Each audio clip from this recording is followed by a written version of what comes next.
Hello there, friends. This is Sandy Roberts, your Makerspace Coordinator with the Warren County Library System. Sorry to be coming to you late. I'm having a lot of troubles getting this live stream working today, so let's hope that it stays working today. I'm not really sure what is going on with that, but be that as it may, welcome to Upcycled Makers Club. Today and every Monday at 3 o'clock, we have a fun activity for you to create and make and innovate and have some fun. Today is National Button Day, and I thought that it would be a really great opportunity to use some of those buttons that you may have sitting around the house, especially if you're a crafter, a sewer, or even if you've just got leftover buttons from, that come with every cardigan you've ever bought. You may have a box of buttons sitting around just like this. So we're going to find a couple of things that you can use them for to make some really fun crafts. Now, these are great for all ages. I'm going to start off with something really simple. We'll get a little bit more challenging. And then our last project takes a little bit of dexterity. So really great opportunity for anybody to get to play. What do we need in the way of materials? Well, obviously, you're going to get your buttons. The more colorful, the better. They don't have to all match. They don't even have to be similar in any way because we're going to play with them and use them as a crafting medium. So don't worry if your buttons don't match or if they don't look perfect. It's not going to be the end of the world. You are also going to need, I've got a bit of construction paper left over, but any kind of paper will work. Newspaper even will work for this. You're going to need some invisible tape. Even better, if you have packing tape or contact paper, that works even better. It's a little easier to apply than the invisible tape, but this works fine. Let's see, you are also going to need, I have a piece of cardboard here. So any kind of leftover cardboard that you have around, or again, you can use more paper. You're going to need some kind of glue. So you can use craft glue, tacky glue, white glue, or I do have my hot glue gun ready to go over here because that's what I prefer to use for this activity. You'll need a pair of scissors, okay, for today for our activity, and ideally some thin elastic. Now, if you don't have elastic on hand, which you may not, that's okay. You can try fishing line. You can try yarn or string, as long as it's fairly thin. Thread would work, though that might break because it's going to have to go through the holes of your button. Okay, so embroidery thread would probably work. But ideally, this kind of thin elastic is what you want. And you're going to need a good yard of it to make a bracelet. So that's really all you need. You can also feel free to pull out, I have some Google eyes, some rhinestones, some sequins. You can have fun with it. You don't have to be restricted by only buttons today. And I also keep on hand a set of markers so that we can add to our artwork. Again, we're going to go kind of mixed media today and have some fun. Okay. So that is the basics. I am following along on my phone, so if you have any questions, yikes, you can feel free to ask, and I will do my best. And it looks like our stream is working this time, so hopefully we'll make it through without the internet dropping out, or who knows what's going on with Facebook today. I don't know. For our first activity, this one is probably our easiest. It's great for kids of all ages. We're just going to start by cutting a shape out of our paper. Now, I'm going to just do this freehand, but you can, if you've got a cricket or a silhouette and you want to make a more complex shape, you can. This is really fun if you print out like a nice big letter of a monogram and then cut out the black portion and leave the stencil behind. That works really well. I'm just going to go and make a simple heart. So I'm just going to cut right out of my paper. And it's really up to you. You can make whatever design you like. If you're working with kids, give them the shot. So there we go. I've got myself a nice little heart. Hello. Now we're going to switch over here. Okay, switching cameras. All right, so here's my heart. Let me zoom out a little bit. Okay. All I'm going to do is kind of press this down, and I'm going to take my tape, and I'm going to put it all across the back of my paper, basically filling in my cutout. This doesn't have to be perfect, and now you see what I mean about if you have packing tape or contact paper, this goes a little bit more quickly. But let's face it, if you're working with kids, they love to use sticky tape. They love to use transparent tape or invisible tape. So sometimes this can just be more fun for them anyway. You're just going to fill that whole space with tape. And it doesn't have to look perfect because you're not going to see it once you're done. So the goal is just to make that all nice and sticky. I missed a spot over here, so you just kind of pop in another piece. Like I said, you're not going to see it once you're all done. Dun, dun, dun. And maybe a few more pieces should do it. And you can see it does not have to be perfect. It doesn't have to be perfect. We're not worried about perfection today. Now I'm just going to pull this up. Okay. Now I have a nice sticky surface. And I am going to get my buttons. For this, I like to kind of use maybe some smaller buttons rather than big ones, because you're going to basically fill it in and make a mosaic. Let's see if I can get some of my buttons. Oh my goodness. Buttons everywhere. Buttons everywhere.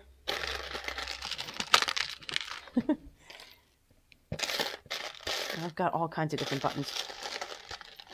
When my daughter was young, she loved buttons. And so we collected a lot of buttons. And we'd use them for counting and sorting and all kinds of good things like that.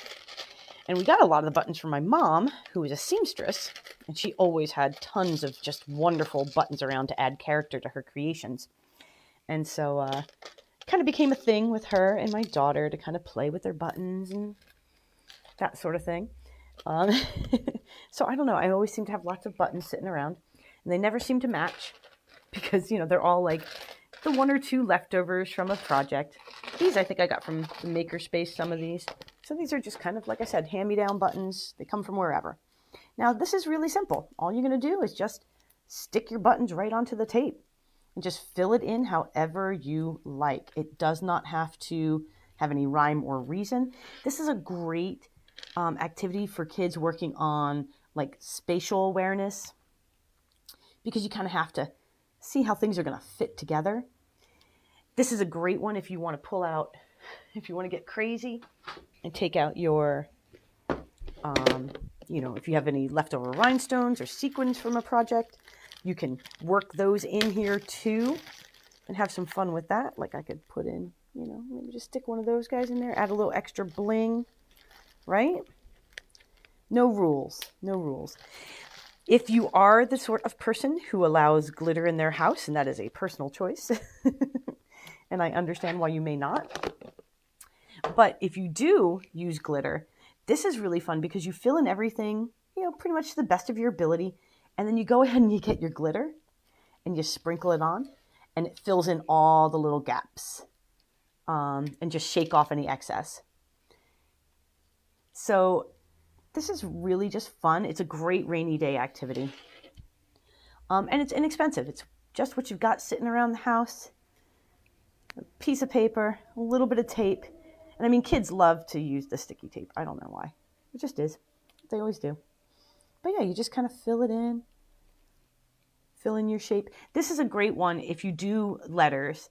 For kids that are working on letters, you can very easily make an entire alphabet like this over time. And just fill it in with different things. I mean, maybe you could do a bee using beans or, you know, well, or buttons. So yeah, you can see, you just kind of place your buttons in. You don't have to make it perfect. It doesn't have to be perfect at all. And that's part of the fun, is that it just looks really kind of wild and cute and fun. So I think you kind of get the idea there. All kinds of different sizes. And you just fill in that whole shape. Like I said, if you want, throw a little glitter over it to fill in the little bits and pieces, and you're good to go. You've got a really fun, easy craft. Okay, now I got started on this one already. This is using hot glue, or you can use your regular craft glue. I'm sorry, I've got a bit of a cough today. And the idea is just that you're going to use your buttons as your medium for creating your designs. So I'm kind of making some flowers. And I'm just kind of messing around with my buttons. It helps to plan it out.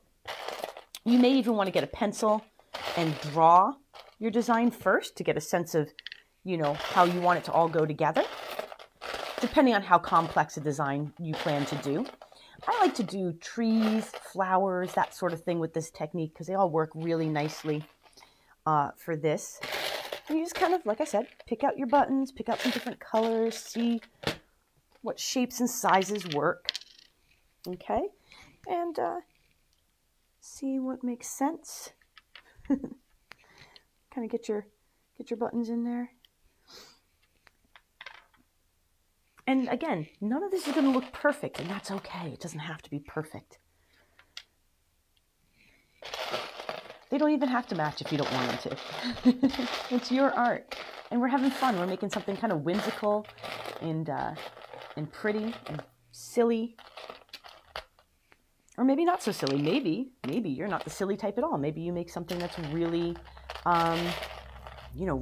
more artistic, and that's great too. You don't have to make an actual thing. You can, of course, just do patterns if you want. That's always cool. Really go true mosaic and just kind of create like a repeating pattern.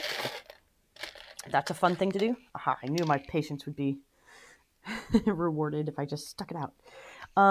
So now I'm just going to go ahead and glue my buttons down with my hot glue. And again, it doesn't take a whole lot of glue to get them to stick because they're pretty lightweight. Just want to watch your fingers. And this is why, if you're working with kids, you may want to instead go ahead and use craft glue instead of the hot glue. That's really up to you. I find that I like the efficiency of hot glue. So there you go. You just kind of stick them in where, however you like. Some fun flowers. Oops, got my finger. As I say that, right? And, you don't have to do just one layer. You can do kind of anything that you can imagine. I've seen all kinds of different, I've seen ladybugs, I've seen whales, I've seen flowers, I've seen trees. You can cut out shapes from paper, or like if you take an old paper bag and cut out a tree trunk, right?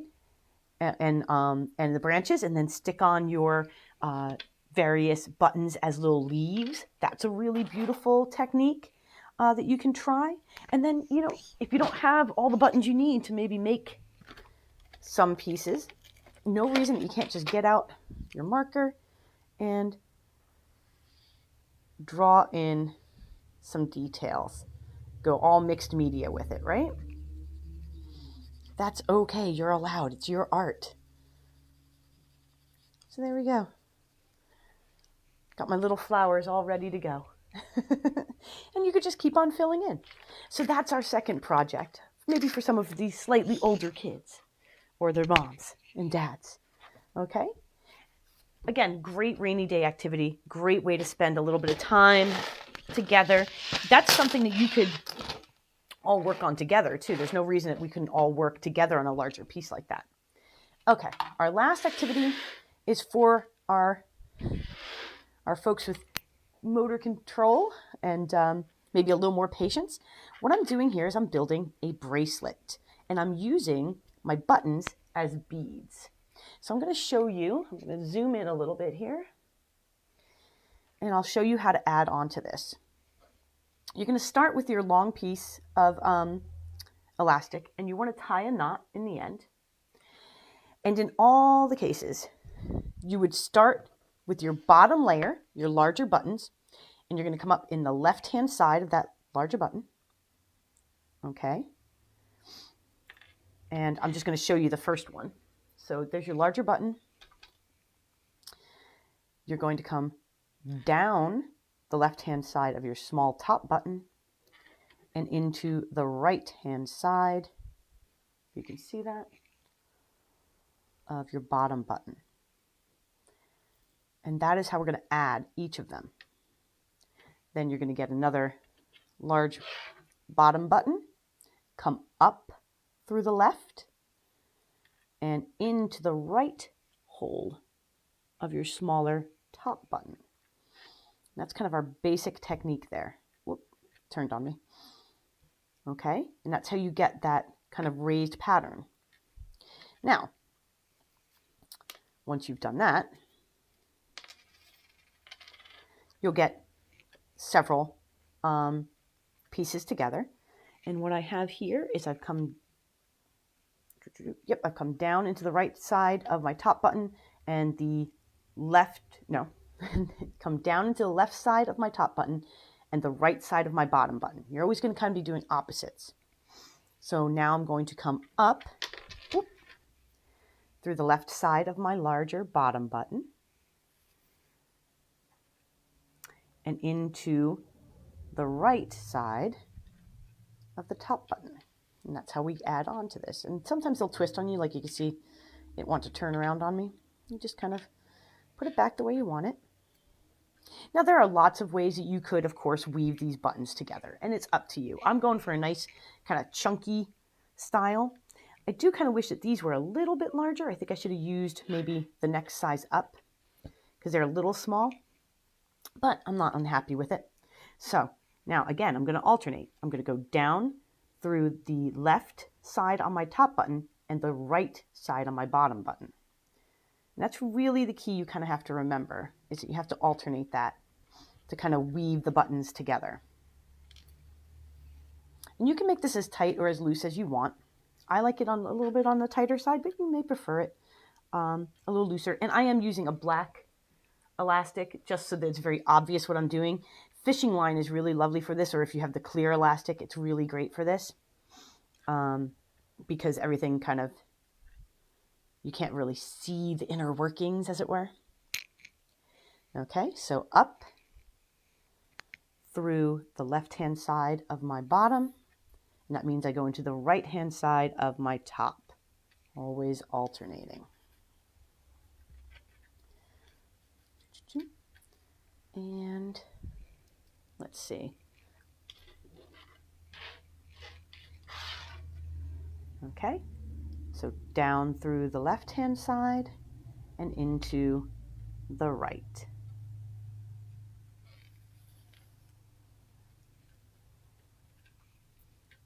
Okay, oh, and sometimes, like I said, they do twist on you, so you kind of have to keep them in order. And this is why I said this is maybe for some of our older crafters, because it can be a little challenging to keep them in order as you go. But you can see, you're just kind of building it out and building it out and building it out. And yeah, I do like using this a little bit larger button. That gives me a little more room to play, I think. One more. Okay, and you can see that's about 3/4 of where I need to be. So I'm going to come up through the left side of my bottom button, which means I come up through the right side of my top button, my smaller button. And just kind of holding those in place as I bind them in. Okay. And we'll grab a blue. And I think we're going to try and finish this off. So left and right. Like that. And now what we're going to do is we want to come back to where we started, kind of move that knot out of the way, and go up through that first hole.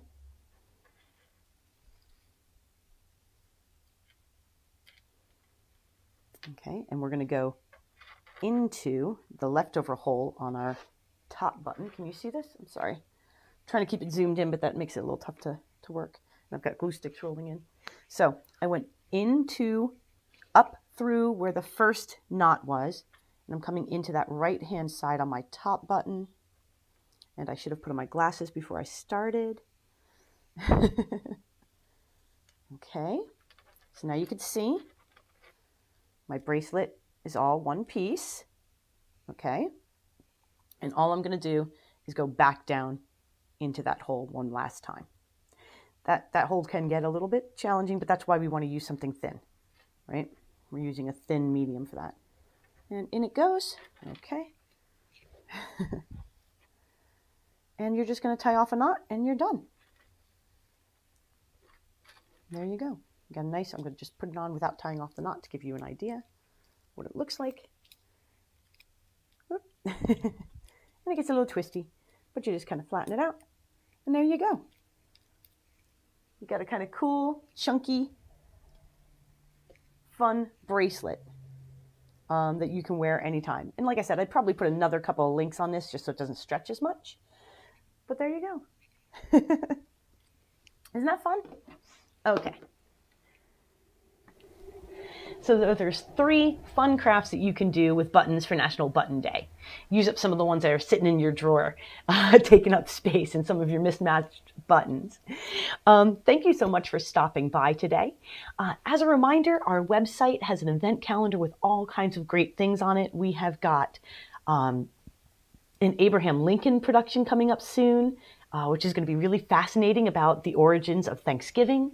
We have photography, we've got painting, we've got Tai Chi, we have story times, we have STEM and science and engineering, we have all kinds of crafts and gaming. The calendar is packed. We are doing our best to make sure that there's something fun for you to do all during the day, even if we can't be together in the library. Also check our website. And remember, it's at warrenlib.org, warrenlib.org. That also has information on the days that each branch is open, because each branch is open 1 day a week. It has all the hours and information on there. Remember that you can do curbside pickup even when we aren't open to the public. So we've got digital downloads as well. We've got our Beyond Books borrowing now, so you can borrow things like a metal detector or binoculars, all kinds of fun things that you can use in your home. So we hope that you take advantage of all those wonderful services that we're working really hard to provide for you. And if you do make your own button bracelet or any of your own button artwork, sorry, my sticky picture's stuck to the back of this now, we would love to see it. If you post it on Facebook or on Instagram, just use the hashtag WarrenLib so that we get to see your amazing creations. Or, of course, email me. My email address is sroberts@warrenlib.org. If you have ideas for craft projects or STEM projects that you would like to see us do, if you create something and would like to share it with us, you could just send that in an email to me, and I would love to see that. All right, I'm going to let you get on with your day. I hope that you have a wonderful week. I hope you stay safe and healthy, and I will see you again next week at 3 p.m. for our Upcycled Makers Club. Take care.